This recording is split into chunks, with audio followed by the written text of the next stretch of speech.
السلام علیکم۔ حضرت ابو ہریرہ رضی اللہ تعالیٰ عنہ بیان کرتے ہیں کہ رسول اللہ صلی اللہ علیہ وسلم نے فرمایا،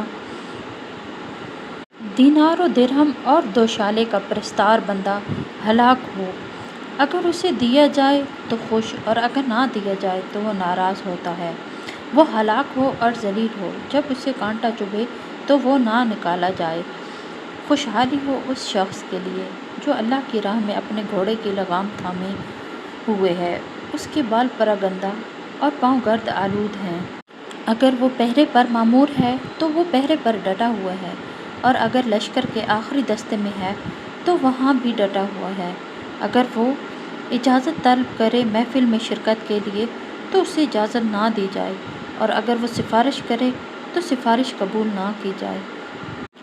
حضرت ابو سعید خدری رضی اللہ تعالیٰ عنہ سے روایت ہے کہ رسول اللہ صلی اللہ علیہ وسلم نے فرمایا، مجھے اپنے بعد تمہارے متعلق جس چیز کا اندیشہ ہے وہ یہ ہے کہ تم پر دنیا کی رونق اور اس کی زینت کا دروازہ کھول دیا جائے گا۔ ایک آدمی نے عرض کیا، اللہ کے رسول، کیا خیر برائی کو ساتھ لائے گی؟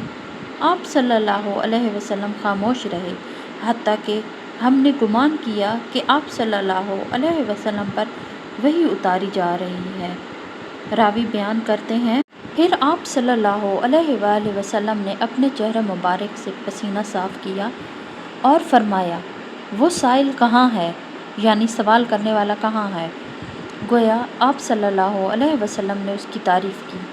آپ صلی اللہ علیہ وسلم نے فرمایا، خیر شر کو ساتھ نہیں لائے گی۔ بے شک موسم ربیع کا جو چارہ اگاتا ہے اس سے وہ بعض چارہ جانوروں کو مار ڈالتا ہے، پھارا کر دیتا ہے یا ہلاکت کے قریب کر دیتا ہے، البتہ سبز گھاس کھانے والا جانور کھاتا ہے حتیٰ کہ اس کی کوکھ نکل آتے ہیں۔ وہ سورج کی طرف رخ کر کے جگالی کرتا رہتا ہے، گوبر کرتا ہے اور پیشاب کرتا ہے، اور وہ دوبارہ چرنے چلا جاتا ہے اور دوبارہ سبز گھاس کھاتا ہے۔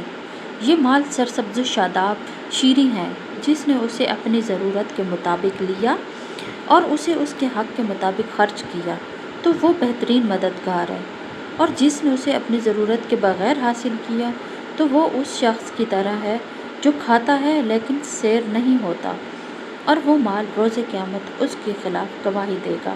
متفق علیہ، مشکوٰۃ المصابیح 51-62۔